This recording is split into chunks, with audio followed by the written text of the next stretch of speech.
Hello, Charles County. Thanks for tuning in to this episode of Inside Your County Government. I'm Doria Fleisher with the Media Services Division, and I'm thrilled to be here today joined by some really special internal and external guests to talk about a topic that we're hearing a lot about in the community. It's probably something you've heard about, data centers.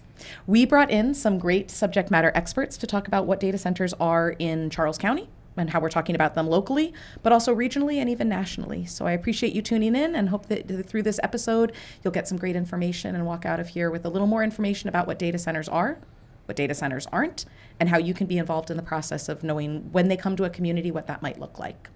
I am joined here today by Matt Doyle, who is the Senior Business Development Representative at the Maryland Department of Commerce. Thanks for being here, Matt. Thank you for having me. And Matt, how far did you come from? I came from Frederick today. Okay, so commute time to Charles County was? Hour and 55 minutes. Ooh, okay. Wasn't too bad. All First right. day after the holiday, so. Yes. Okay. Yeah. Let's see if we'll have a little competition here. We'll All see. right. You can be the first down the line. Absolutely. And also Mark Thompson, our Chief of Commercial Development with the Economic Development Department. Thanks for being here again, Mark. Thank you. Always good to be here. And Mark, what was your commute today? I made it in an hour. Good for from you. Montgomery County. Because you go from Montgomery County to White Plains to your office. Exactly. And then you had to get down here to La Plata. Exactly. Okay. yeah. So you had the two-part commute. 10 minutes. So not the longest. Okay. All right. right. So it's not a competition, but if it was. Dusty Root, I'm in who's second. You came in second so far. So far. Dusty Root is the co-chair of the Data Alliance and the president and CEO of Rogers Consulting. Thanks for being here, Dusty. Thanks for having me. And Dusty, your commute time to get here? A little bit less than Matt's, although Okay. we came from not too far from each other in Frederick. I came around the west side of the Beltway, and that was a little bit faster this morning. It is interesting, isn't it, that we're kind of the bottom, so you get to choose which way. You're the top, we're the bottom, and you can decide which way you want to go. Good. Well, I'm glad you made it in good time. Thank you. And also Kelly Schultz, who's the CEO of the Maryland Tech Council. Thanks for being here, Kelly. Excited to be here. Thanks, Doria. All right, Kelly, what's your time? I think I'm the loser of the bunch. It Okay. was 2 hours and 9 minutes when I got into my Ooh. car this morning. And where So- are you coming from? Where did that? Frederick. Awesome. Okay. So we must have all taken Slightly varied different routes to routes. get here. Right, right. I always but do it was just- fine. I have a lot of call time in the car, so I used a lot of good quality time to catch Good. up on stuff. I'm glad that your commute down here gave you a chance to catch up Yeah, on of some course. calls. It's That's good to be excellent. back. Good. Well, thank you for being here.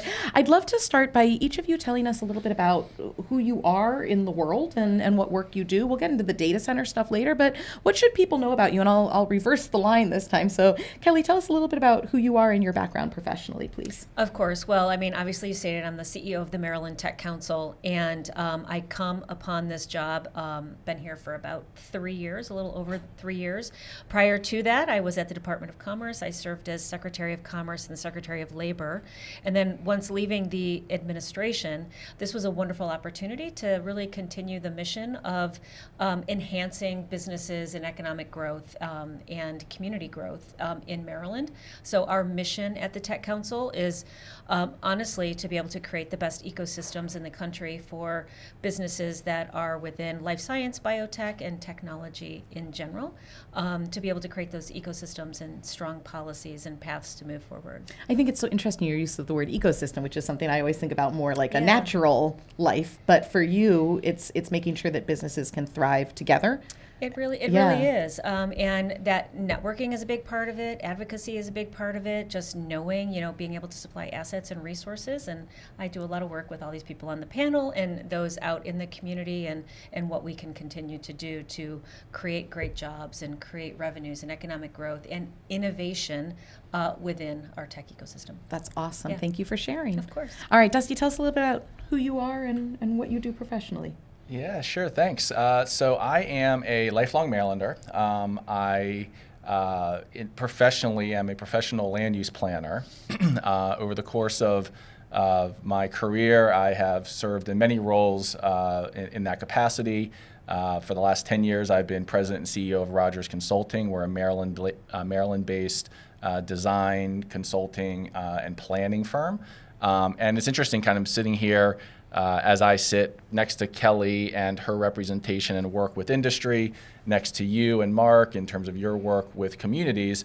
My role as a planner and a designer is work to kind of harmonize industry and community interests so that we can responsibly move forward. And over the last my entire career has been focused on advancing communities of all different types, places for people to live and work and play across the state of Maryland. And so obviously over the course of the last 5 years or so, as data centers and digital infrastructure in general has increasingly become a part of our everyday lives, the landscape and how we think about the relationship with regards to that infrastructure and how we live has become an opportunity. And so working with Kelly and co-chairing the Data Center Alliance, I felt was sort of the next step towards helping to responsibly move Maryland and many communities across the state forward. I appreciate that. Anytime that we talk about how communities and businesses come together and how in planning, the work that you do to make sure that it's a good environment for all of us is really valuable. So thank you for doing that work. I'm going to put you on the spot, Dusty. You said you've been in Maryland your whole life. You've done planning across the state. Where's your favorite place in Maryland? Oh my, that's really hard. Yeah. Like if you could just kind of drop into a community and say, this is now where I live, work, and play, where would you go? Oh gosh, I can answer that a couple different ways. Okay. Immediately, my first thought that came to mind was a trout stream in Western Maryland, fly fishing, completely in nature, surrounded by nature, and sort of the ecology of sort of a fly fishing moment, which I really energizes me. There's just so many great communities across this state. There's so many things that we hold sacred and special with regards to our landscapes. I was driving in here this morning and coming down 210 and just looking at the landscapes around me. Southern Maryland's really a special, beautiful place. I like how you managed to fit that. That was good. Like Trout's fit stream up in Western Maryland, but also Southern Maryland. Good. I appreciate the special shout out. We needed that. Thank you. And Mark Thompson, tell us about your background professionally. I know you've been on the podcast series with us before. You're one of our Charles County government employees, but give us a little bit of an idea of what you've done professionally before sitting here. Well, great. Thank you, Doria. And my favorite place is Charles County. Of course. Before joining the county, I've been in real estate, both on the public and private side, and economic development. I'm the chief of commercial development here at the county with our economic development department. And really my role there is to help create jobs and economic opportunity for the county. And it's very exciting because we have so many great opportunities here. So and excited to be here. What month year mark are you at? I have been here about 15 months. I was going to say, we had 1 year anniversary, right? We've made We it through did. the 1 year. Okay. I survived. Good. Yes. I'm glad you And survived so thrived. far. And Yes. still willing to come onto a podcast. That's That's right. awesome. Love it. Thank Thank you. And Matt, tell us a little bit about your work professionally. Sure. I'm beginning my 7th year at the Maryland Department of Commerce. Been with the team that works on business attraction and location services the whole time that I've been there with our senior director, Jason Knott. And our job is really, honestly, is to be kind of, if you looked at us like, I use an old adage from my old days of working in the hospitality industry as a hotel in the state of Maryland. We're kind of the concierge of the state for businesses. We bring together regulatory, our finance department, as well as anybody else that may touch a business.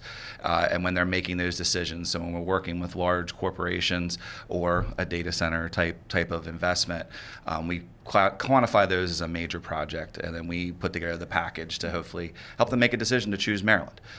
Previous to being at Commerce, I spent 2 years at the Frederick County Department of Economic Development. So data center is obviously a large chunk of what they're looking at there as well from their industrial development. And previous to that, like I said, using my hospitality background, I spent 7 years in hospitality doing different sales and marketing roles where we built hotels in multiple markets and things like that. So I got a touch of development there before joining the public sector and coming and bringing those skills here. Yeah, and I appreciate you're bringing the kind of this is what it's like to try to draw the customer in from a hotel perspective all the way to drawing a business in from a please bring your business to our state of Maryland perspective. Excellent.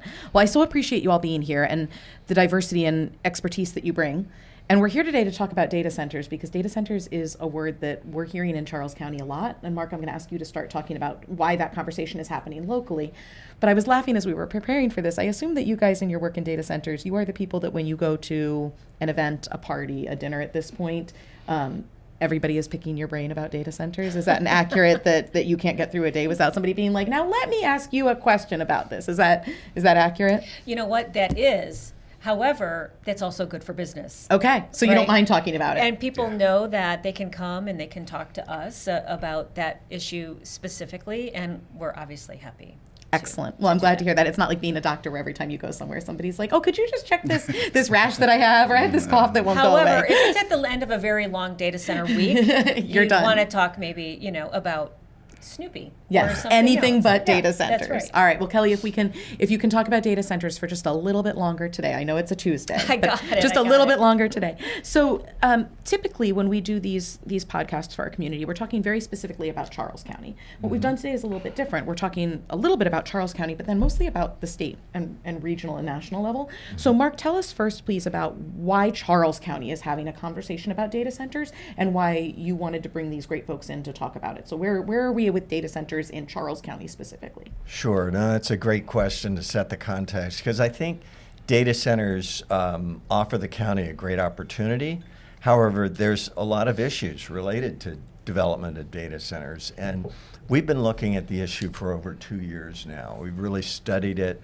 We've talked to numerous players, both in the public and the private sector, to figure out how we may be able to take advantage of this great opportunity, but in a way that works for Charles County, that protects our communities, that takes into consideration the interests of our residents here. We do not want to become another Loudoun County where there's hundreds, literally the epicenter of data centers. We just don't think that works for us. But we do think that there's a good balance, and we are in the process right now of putting forth a zoning text amendment, which is being considered by the Planning Commission, and they will be meeting in early February. They've held public hearings where they've received testimony and listened a lot to the community. So we're in that process right now. So currently Charles County has no data centers, We have no data centers. and currently Charles County has no zoning for data centers. We have no zoning for data So centers. this is really a conversation from your perspective of, is Charles County a place where a data center could come? And if it came, how would we regulate it and put guardrails around it? Is that accurate? That's accurate. It's Okay. very accurate. What people need to understand is the current zoning text amendment will not provide a data center with instant approval. It only sets the context. It sets where data centers can be, how they can be developed, and provides protections, again, for the community. A developer would then come, and if they found an appropriate site and could get power for that site and other pieces of infrastructure, they would then submit a development proposal to the county, which would then go through a full review. And I know when we were preparing for today's conversation, we talked about that long process. So, Matt, I'm going to come back to you in a minute to talk about that process, because you did a really great example of kind of this isn't just a data center and now we have it. There's a lot of steps. Yep. Excellent. Well, Mark, thank you for that background. And Sure. I was laughing over the weekend. I know I saw on social media somebody had posted there was a concern about their water bill being high in Charles County, and they had posted on social media, my water bill's high. Is this because of data centers? And I was thinking that's why these conversations today are so helpful, because we don't have a data center. We So don't have a if your data water bill is high, this is just a side note, Charles County. Remember, if your water bill is high, please reach out to our water and sewer billing office so we can figure out why it's high and help you with that. But it's definitely not because of a data center, because we don't have one. But I think it's that level of kind of confusion around the topic where we hear the word and it sounds scary, and so we just assume that there's kind of already things in process that are not. So let's try to clear some of that up today. Absolutely. great. All right, Kelly, I'm going to bounce to you. Why are data centers a part of your world? You talked about your work and developing these ecosystems that are amazing for industry and community, but where do data centers fall in this? Yeah, so they're very much all consuming right now, only because they need to be, right? So these conversations, thank you very much for having us here, need to be a big part of the topic of conversations, because the communities need to know another side of the story from what they might only be hearing through friends or through social media or through some other generalized media. So way back in the day when I worked as the Secretary of the Department of Commerce, we worked with our legislature, the administration, in order to be able to reduce a tax on data centers in order to be able to attract them to the state. And we were successful with that, right? And so that was the elimination of a sales and use tax for data centers in the purchase of additional property that would be internal to the data centers. Upon reaching out to lots of people out west, some of the people that we know about that might be hyperscalers, when we took a trip out there to attract them to the state of Maryland, similar to what Matt does today. Matt and I worked together back in that day. They said every single time, every single person that I met with said, well, once you look at this reduction in your tax scheme, come back and talk to us and we'll continue the conversation. The following year, we were able to get that tax released through the legislature, that exemption. So I'm going to pause you for just a sec, Kelly. Sorry. So I want to make sure that I'm tracking and that our readers, our listener and viewers are tracking. So step one was Maryland kind of saying we're open to this, so we need to find a way to make ourselves appealing to a business that would want to come in here by changing a tax. Is that accurate? Okay. Correct. Through the Department of Commerce, we use several different types of tools through economic development. Maryland is already seen as a high tax state in lots of other areas. So they needed to be incentivized to see what could they do to come in here to be able to build, to develop, to create jobs, and to create more tax revenues for the communities. Okay.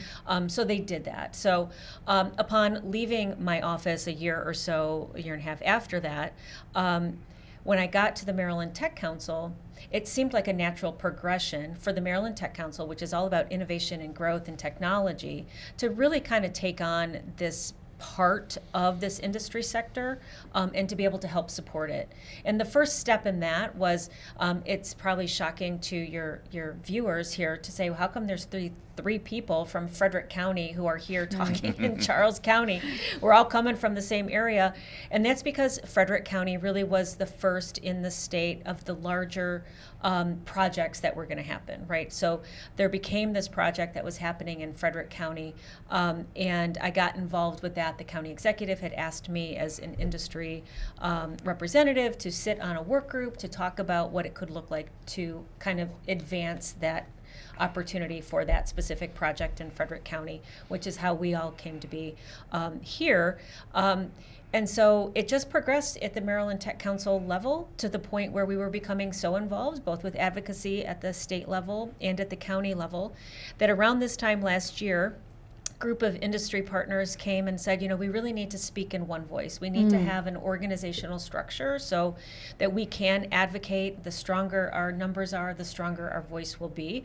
Typical advocacy type of operations. So we started in the summertime to put together a steering committee for a data center alliance that we announced in the summer, that is under the umbrella of the Maryland Tech Council. I got my good friend here, Dusty, to graciously agree to be one of the co-chairs representing industry. And we have actually Julie Oberg, who is economic development counterpart to Marks in Calvert County, who is also a co-chair for the Data Center Alliance, because it is a partnership between industry and community. And I think it's really important that we're having this conversation with industry represented, but also community represented, because to Mark's point, there's a lot of lessons that we've learned with much larger projects in other jurisdictions like Northern Virginia that we know is not going to fly here in Maryland, nor do we want it to be under that same path. And so here as an organization and supporter of innovation and technology in general, to see the advancement of this for our whole community. And I hear you saying, tell me if I'm saying this correctly, advancement with care and awareness of we don't want this, as in this isn't a let's bring data centers. This is not a free-for-all. Okay. And so I'll just state, which I'm hoping is not controversial, we don't have a huge amount of industry sectors that are knocking on Maryland's door to say, please let us in. We want to be able to come and spend money, invest in infrastructure, and create jobs. We don't have a lot of that, right? So we need to look at those industry sectors that are doing that. Okay. They want to be here. And for then us as communities, all of you as communities and the listeners, to be able to say, these are the parameters in which we want you to operate. So if we wanted to take your money, if we wanted to have your business, if we wanted to, this is what we would want. This is what's going to work for Maryland. Okay. And that's why we're here, to be able to help with that conversation and to be the link and the advocates between both.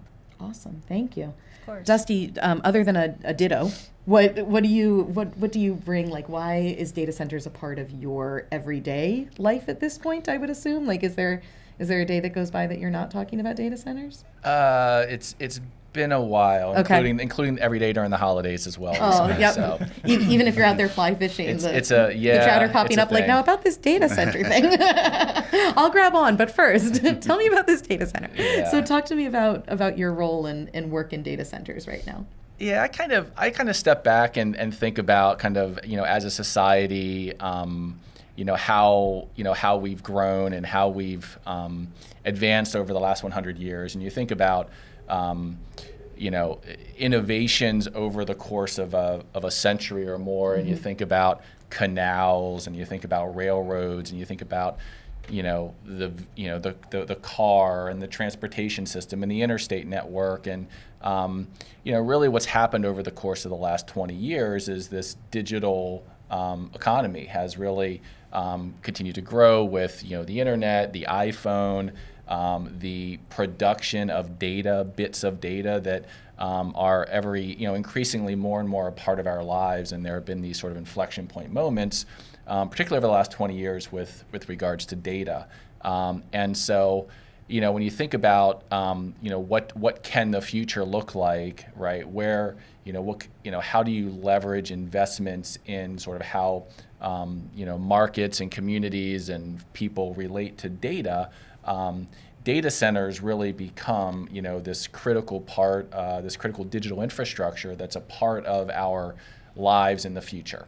And in much the same way as we've thought in the past about transportation systems or water and sewer and just other infrastructure, like how we live our life. We all want to be able to download something in a reasonable time frame. We want to be able to make a phone call and get a good connection. We want all those things. So, and I had scribbled a note, Dusty, and I think you had mentioned this when we were meeting and talking about this, that we've increased 550%. Is that the statistic that you gave? Yeah. Yeah. There's a fascinating study that was published in 2020 in Science Magazine that, when you look at kind of the curve of the sort of the growing amount of data from 2010 to 2018, the amount of compute, that is bits of data that are being computed on server racks, increased 550%, while during that same time, as data transitioned from being kind of stored and computed in the server closet, right, in the office building or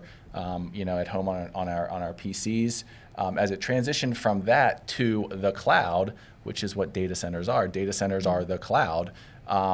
During that transition, electricity consumption only rose 6%. So 550% increase in compute, only a 6% increase in electricity consumed. Yeah. And that's because data centers not only are a much more efficient place and mechanism to compute data, they also facilitate efficiencies when you think about smart homes and EV charging and a lot of other things. So it kind of circles in. So I'm kind of putting all these pieces together. So to Kelly's point, we don't have a lot of industries knocking on Maryland's door saying, we want to bring you money, we want to bring you jobs, we want to bring you revenue. And then to your point, and on top of that, people in Maryland and across the world are using our phones, our computers, our smart home devices, all of that more. So we have industry looking to come in, and we have users who are using. And that's where your role starts to tie together, yeah? That's right. Excellent. Okay. So what's the number one thing that you wish people, we're gonna play this game throughout the episode, but just as kind of a wrapping up what you just said, what's the number one thing that you wish people knew from that whole statement you just gave? What's kind of your takeaway? Oh gosh, I'm putting you on the spot early. Sorry. Yeah, no, this is great. I would say the thing that I think about here is when I engage with communities and residents and folks in neighborhoods and think about what a data center anywhere in their county might look and feel like.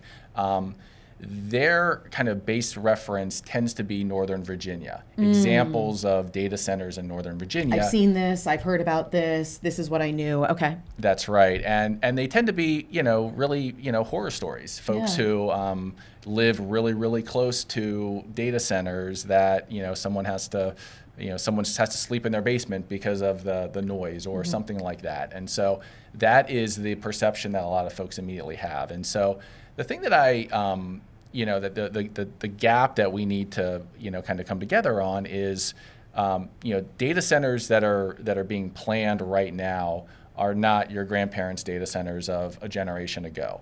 The data centers that, that most folks know about, hear about, 20, 15, even 15 years ago, very early generation, early technology, cooling systems, backup generation systems, inefficient, just frankly not very thoughtful siting with regards to just thinking about the placement of these buildings on the landscape and relationship to other communities or natural resources. And so a lot of lessons have been learned from that. The industry has evolved rapidly and invested heavily in technology that addresses many of those things. The level of thoughtfulness that goes into planning data centers now is light years beyond where we were in the past. That makes sense. So I'm picturing the kind of timeline of we didn't used to need data centers because we didn't used to compute. Then we started computing and we started needing data centers, and we kind of did the best we could of this might work. Now we're increasing the amount of data that we are producing. Was that the word? We're making data. I'm Googling a lot. And we're also learning how to take it and be more efficient, safer, and more, to your point as a planner, a better part of a community, more thoughtful, more intentional. Is that accurate? That's right. Okay, so we've got those pieces. Matt, bring it in for us. Where do you fit into this mold? We've got the build the ecosystem, bring the dollars. I'm going to tie both to Dusty and to Kelly's statements here real quick. So the way I've been you talk about people ask you all the time about it, and I always equate things to what can you relate it to, right? Yeah. And I was reading I think it was a Wall Street Journal article, and a gentleman on there spoke very well about this topic and said that the data center industry now and where it's going is where the factory and manufacturing industry was for the 20th century, right? They are the 21st century factory. The product just happens to be, as opposed to minerals going into making a battery or steel going into making a different product. We're now in a process of data centers using the energy to create the product, which is the processing capability. And that spurs off all the things that we know about, which is what we use on a daily basis, the Internet of Things, as well as breakthroughs that are happening through scientific research and other things as well. So that's what I equate it to, is take a step back and say, what is this industry for us now? Mm-hmm. And that's what I equate it to. Back to where Kelly was talking about, back to the early days, and then we would say early days, we're talking 5 years ago, right? Mm-hmm. So back when we passed the sales and use tax exemption as a state, we joined over 30 other states that already had that. They were already looking to present that. That was basically your entry fee into being at the table to say, hey, we're welcoming this industry into the state. So we joined them. There's been modifications to them across the country. They're continuing to be updated as the industry continues to evolve. So just know that, we joined the table back then, and that started the industry looking at us, and we were taking people to welcome them to communities and look at sites and start figuring out what does a site need to have in it, from an infrastructure perspective to what communities will be welcoming to it, as well as just we have a real lack of industrial land here in the state of Maryland. We're a very mature real estate market, meaning if there is a piece of land out there that could be developed, it's probably under the control of someone that wants to develop it or use it for some purpose. It's not like you go out to the Midwest and you can say, oh, this cornfield would be a great industrial park and it could be used for that, right? We just don't have that here in the state of Maryland. Our cornfields are not that big. They aren't, and they are, and we have active preservation programs here that have been active for decades, and so it starts to really shrink where you could put these projects. So, and that's what we've been doing ever since, I think, 2018. I was still at Frederick County. We were having the initial conversations with companies that started to dip their toe in and say, where can we look at? We fortunately had a 2,100 acre site in Frederick County, which was the East Alco aluminum smelting plant, that was a target. Those types of plants were targets of the industry because they had a ton of water and power infrastructure already in place. They were the biggest power users in the entire U.S. The entire East Coast was in Frederick County. that they had that infrastructure in place because that's how they melted the bauxite. That's why one of our projects there in Frederick County, it's at the aluminum smelting plant, it's called Bauxite One, is because it's an homage to that old industry that was there. So a lot of what we've done since now, from them dipping their toe in, now is on a large scale. You have build-to-suit developers that build data centers now. You have end users that build their own. You have speculators that are looking to, they've either developed projects in other states or otherwise they're looking to get rights to land to be able to build it. The fact of the matter is, and we had this conversation between Dusty, myself, Kelly, as well as many other people that have been working on this for the last 5 years, there's not a lot of ideal sites, especially when we talk about the scale at which these initial investments are happening. Hyperscale campuses are multiple buildings. They take up a decent amount of property. You're talking not a 10-acre site. You're talking hundreds of acres of land that these type of investments are going to go into. And that's really the linchpin of, once you have hyperscale, then you may have some other investments that can occur in your communities because infrastructure is in place now. So I'm going to back you up for just a sec, Matt, because we talked about these 3 buckets and hyperscale was one of them, but I think that's a really helpful, this was information for me when we talked the other day. Explain those 3 buckets, because I think sometimes we hear the word data center and we just picture they all look this, like, this is a data center. It's just what it means. Break down those 3 buckets for us, please. Well, first off, we already have over 40 data centers operating in Maryland, right? It's just they're single off buildings or they're incorporated into a large commercial structure. It's like what Dusty was talking about. They're the closets, but maybe it's a whole floor of a building that a corporation's in, and it's purpose built for that corporation. So we already have those operating here. And those are not they are not helping when I'm Googling a recipe. That's not going to what you're talking about. That's specifically for one industry, one business. Okay. For the most part, they're all dedicated to government application, cybersecurity, different applications like that. A bank that needs to have backup off-site, a hospital that needs their medical records off-site, but things like that. Very specific built for use. a specific purpose. Okay. Yep. So what we're talking about here is there's 3 buckets that I kind of put them in. This isn't an industry thing. This is just in my head. So we have the hyperscalers that are for an end user that's using it for cloud computing, right?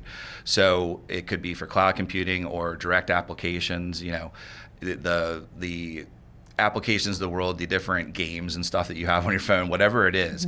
That's what the hyperscale industry is serving. And that is, like I just talked about, it's multiple buildings. You're talking huge, very, very big campus that has 4 or 5 buildings that may add up to almost 1 million square feet. It may have an admin building included with it that houses security, and there are different work teams that go and turn the equipment over when there's problems or when it's time when it's aged out and they need to start turning over different equipment.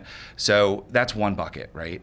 The next bucket would be what we call co-location types of businesses, and they may build a similar campus style, but rather than it being all for one company's use, they basically subsection off it. So it's like kind of having a small flex space building, and you're putting dividing walls, firewalls in between, and you have 100,000 square feet, and you're going to do 10 units for users, and it could be your contracting company, it could be a logistics company, it could be anything like that.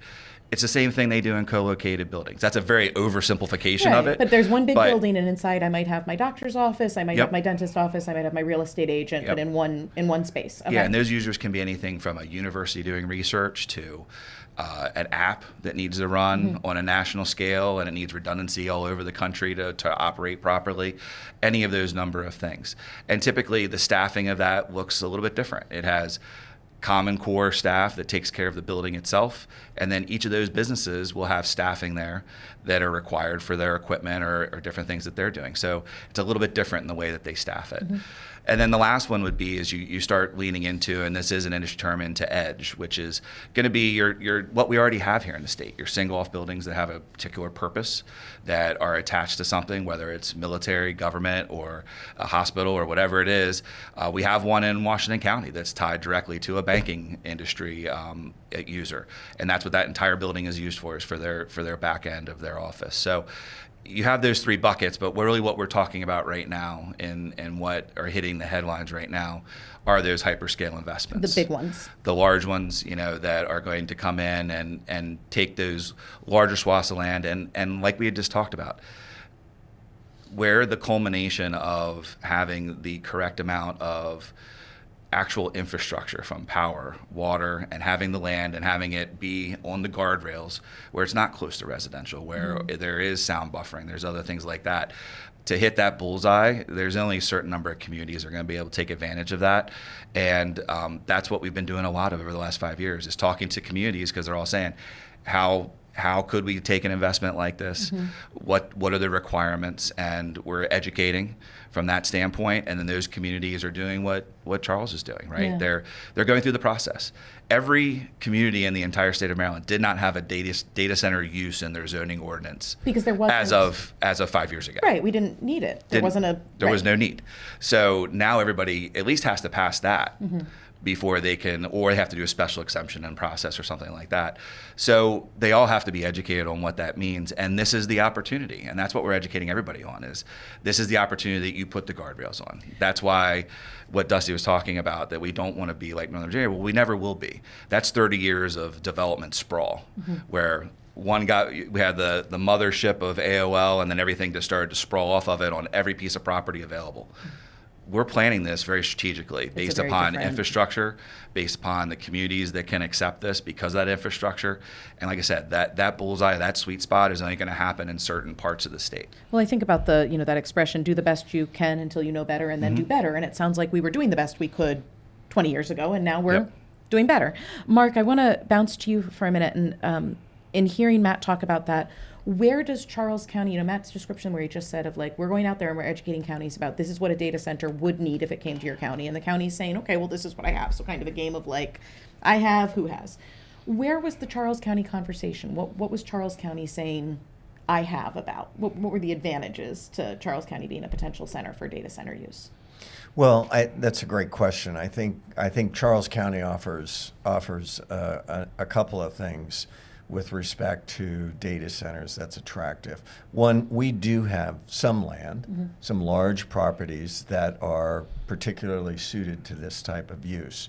And again, to Matt's point, it's not a bunch. Right. It's some. And to Kelly's point, and not tons of people knocking on the door saying, I cannot wait to purchase that property or use that property or develop that property. Is that accurate? Okay. Right, for other uses. Right. So, and we have interest. We do not, again, have a specific site or a proposal that's been submitted in an application to the county because, again, the first step is the zoning text amendment. The other asset that the county has, and it's been made reference to, water is a key issue. Many of the data centers, especially the older data centers, used significant amounts of water to cool the servers that are within. I'm doing a lot of buildings. Googling, so I'm just picturing, and then like when you fall down that rabbit hole and it's like, I started to Google this, but now I actually need to know that, and then I picture the machine heating up and as I'm typing faster, it's going faster, we're doing this, okay. Exactly, they get really hot. Hi, it's me, I'm the problem, it's me, I'm Googling a lot. Well, that's okay, we all are. I mean, every time you do something on your phone, you use your GPS in your car, it's going through a data center. And that's important for people to realize. We're not going to be able to go backwards on this. Right. But back to the water piece. The county has right now a non-potable, that means water that's been treated, that is recycled and taken to a level just below drinking quality, that is then, per the state of Maryland environmental laws, able to be reused into our river system. We have lines that use non-potable water to cool existing power generation facilities. Not data center, but Not other data things. centers, right, other things. And what we're looking to do is to prioritize with data centers the use of that non-potable water.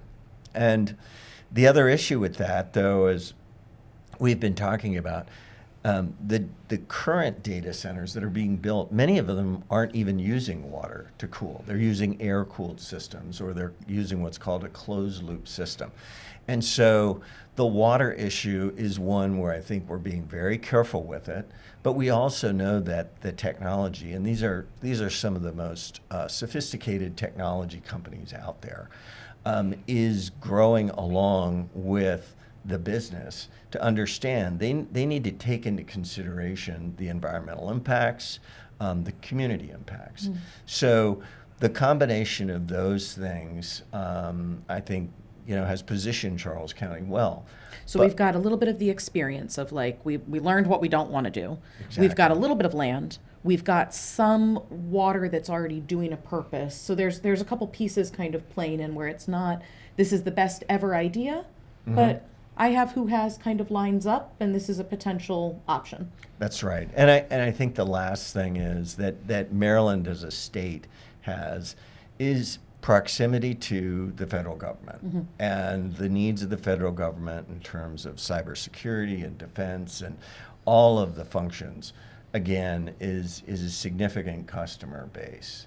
Whether they're related, whether it's the government directly or a contractor related to that. So those things, we are close, and close proximity is key for data centers too. And I want You to know, touch, Doria, yeah, can Kelly, I- please. Can I just respond to that real quick, because I'm glad that you mentioned the government aspect of this, and it's kind of a touchy subject around Maryland right now. The last year it's been a little bit tough with that part of public sector work, but a couple years ago, Governor Moore was very helpful to the industry in particular.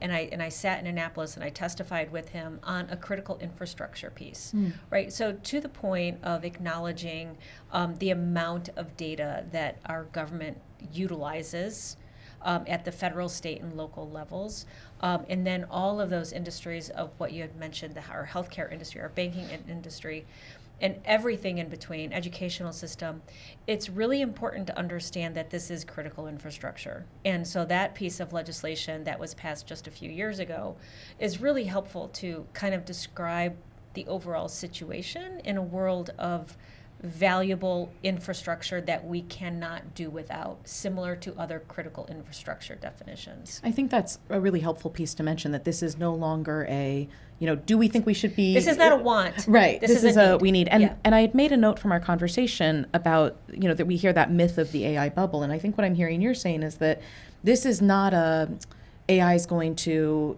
go away and all of a sudden we're going to have empty buildings. What I think I hear you saying is that our government is going to always need our proximity to DC, federal government. We will need this, yes?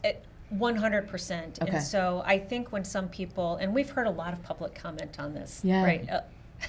Several years Tons. of public comment, and people go back to the desire of using Chat GPT or the desire of playing that phone or that game on your phone, right? And that's a want.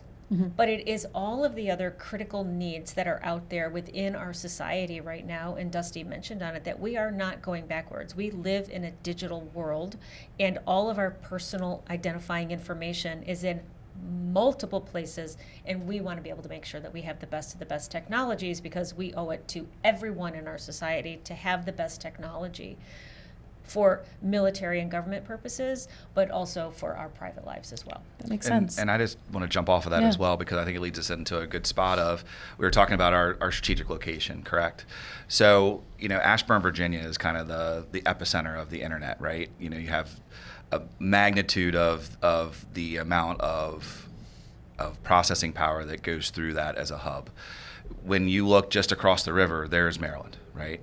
And it's also not the cheapest state for a entity to set up in, because of whether it's tax infrastructure or power or whatever it may be, or cost of land, whatever it is. You're not going to have somebody doing like an AI training center here or something like that, because they're looking to do that for the lowest cost, right? So that they can get their final product. What you're going to have here are all very, very critical systems that are being used here. You're having systems that are using that, what's called latency, the amount of time it takes to send information and get it back. They're using that low latency that we have here in the state of Maryland back to Ashburn, Virginia as a key that they're charging a higher rate for, that they're using for higher end applications. So I think that's very, very key. The other thing I just want to jump off, you were talking about water and power and everything else. A lot of people make the assumption that, again, we pass a zoning order or something like that all of a sudden these buildings are going to be built and then they're going to demand their power and demand their water. There is such a long tail on a development project of this scale that they have to have all the allocations done through water draw permits through MDE and through the community and the capacity needed from the community to help out with that. The power alone, those agreements that have to come all the way through whoever your transmission and distribution company is to the generation company because of the large load and all the regulatory effort that goes into that. Again, they're not going to build and say, I need this. It's all in place before this ever happens. So step one is, Charles County has to say whether a data center, whether there's a zoning text amendment that would say we could even allow for a data center. Then they can start that research. But then that research would start, and there's a very good chance that throughout that process, it's kind of like buying a home. Step one is, can I afford the home, right? Yep. I have to go in and check to see what I could pay for. Yep. But then even if it's the home of my dreams and I can afford it, if the inspection fails, if something like, at any point, that's no longer the home for me, we're done. Yep. Is that an accurate? And that's very much the same. It's using the same analogy. Would the hyperscale be a three-bedroom house using X amount of power? Or are you going to splurge for a 5-bedroom house because I can get the additional power needed to have more computing power at that investment site? And that's the decision that they have to make based upon what they can get. So Charles County's job is to make sure that we've got a zoning area that would work and in a way that works for us. That starts that planning process. And then it is still a negotiation, and is the resource there available? So if I come in and I want to build my house and I say, and I would really love this, great driveway, swimming pool, whatever, and the county comes back and is like, no, you can't do that, or the electric line's not there, or your neighbor is here, everything comes to a screeching halt again. Exactly correct. A lot of steps in the process. There You're are. reminding me why I love my job and not necessarily your jobs. Yep. Why I'm so glad that I'm in my seat and you're in yours. I want to be mindful. I feel like we could be here talking about this all day. I want to be mindful of time and how much data we're using in recording this, right? My brain is flying at this point. I want to just kind of go to what are the myths. I joked at the beginning of you're at the dinner party, you're at the end of the day, you're with family, the holidays. What do you wish that you could just say once and then have it amplified? Because in Charles County, one of the things we really believe is that it doesn't matter if you hear it from your government, that's important, but it matters when you hear it from somebody you trust. And we know that government is not always felt as a trustworthy source. So what are the things that you try to share with your networks and hope that it just gets amplified among to other users, and hopes that our listeners and viewers can do the same messaging for you? Kelly, start for us, please. What do you wish you could dispel or share or clarify that could get amplified around? That is not an easy answer because there's so many myths out there. And so just yesterday, actually, Doria, we launched on our website a new webpage, and that is everything about data centers, what you need to know, what the opportunities, what the resources are, what the facts versus fiction is, and that's on the Maryland Tech Council website. I'll make sure that goes in the show notes so people can track that. And I would love for people to educate themselves, right? Because it's so much easier to hear it from somebody when it is at, I would say, an emotional level. And it's hard to not hear that when you're at the emotional level on one specific topic that is going to touch you. Yeah. Right? And we all love our children. We all love our grandchildren. We love our neighborhoods. We love our communities. We love our parks. We love our agriculture. And then there's also, this other thing that has to be economic development. That's a part of it. And we each owe it to ourselves to educate ourselves as much as we possibly can before we come out and just be the naysayer, because it's easier to hate a topic than it is to embrace a topic. Typically people want to be adverse about something, especially when it comes to government saying that they're going to do something. So I would say education. I just implore people to educate themselves on what the facts and the fictions are of data centers. I think that's really important because, like you said, it is emotional. This is where we live. This is where we've invested. I hear from industries coming in, but this is where we've put money towards rent, put money towards businesses, put money. I understand. And we raise our children. Yeah. Right? And our pets like to go for long runs down by the creek, right? And wherever we need, to be able to exercise our participation in the community that surrounds us, and we want to protect that. That's natural.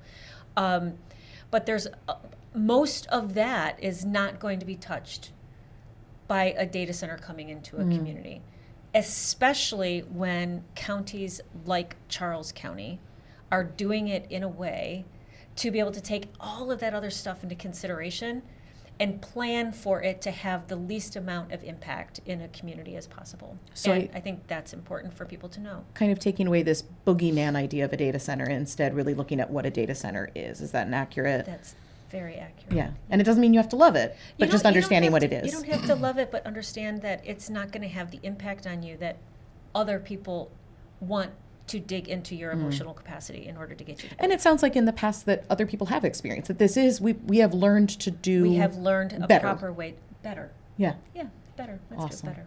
Yeah. Thank you, Kelly. Of course. All right, Dusty, what's the one that, like you said, sometimes even on the holiday dinner nights, what's the one that you find yourself repeating that you just wish, like, I will be so happy when I no longer have to keep saying this about data centers? The thing that the way that what helps me think about this and communicate with others about is acknowledging, kind of stepping back, and I'm going to be kind of meta for a second, but stepping back and acknowledging that the world that we live in is changing increasingly rapidly, that the pace of change is accelerating, is changing at an accelerating pace. And it's hard for us to, as human beings, as biological creatures, to sort of understand what sort of that change curve looks like when, we only have our lived experience to go off of at a certain slope, looking in the rearview mirror, and looking forward, that slope is much greater, and we don't know how to relate to that.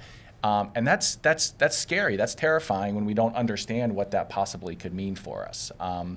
And technology is a result of that, but it also enables that.